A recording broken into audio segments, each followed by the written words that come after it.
Today, I wanted us just to answer two things. South Africa has a future.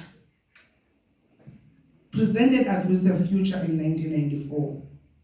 How are we going to change the paradigm in 2024? What I want here, I'm looking for partners.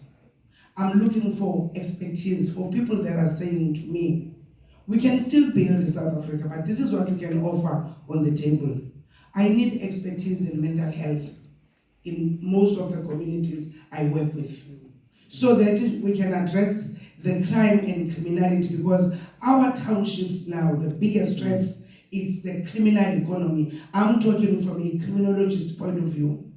I'm doing research and I've seen my biggest fear is the criminal economy. We all know what is going on in the townships. Extortion. It's the biggest threat of our lifetime. And unfortunately, it affects us across the board. Whether you're in Muizenberg, like Truida, or you're in Gales River, or you're like me in Kailija.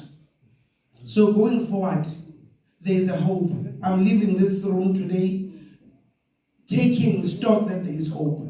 But how do we then put that hope so that we can avoid certain things, because active citizenship required both of us to learn each other. So going forward now in 2024, maybe this conversation we could not have in 1994 because of the compromise.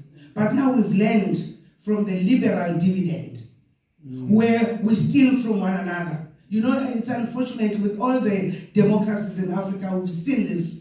That's why today we've got Zimbabweans hiding in our country because they could not talk. How do we then collectively, irrespective of our color, because this is our country, we say this is how we will go forward and not become pleasant to pain that was created.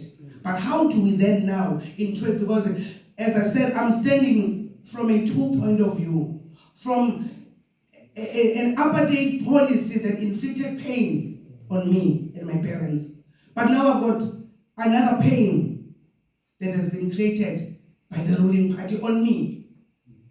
How do we then go forward? How do we say we hold each other as South Africans? And we say, because of this hope, because of this possibility, if Rwanda could do it, why not us? But again, Rwanda is not like us. We are divided on different levels. How do we pick up the ones that are left behind? And politics are very important. We can shy away from them. But politics, and I always tell students, why our political space did not deliver what it delivered for the African community is because we had self-hate. Because there's no way you can steal from one of your own. The African community built industries and institutions, and it made sure that it looked after their own. But why my democracy deprived me? So it becomes larger than issues of policy. What have we done as citizens?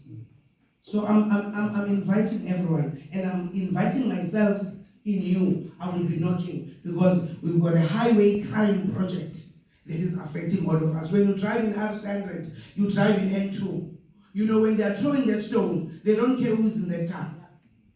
So going forward, what are we taking stock from this engagement? Because I don't go to conferences anymore. But you know what? When Truida invited me, I said I will come because it's a dialogue. And I'm hoping that this dialogue will translate into an action.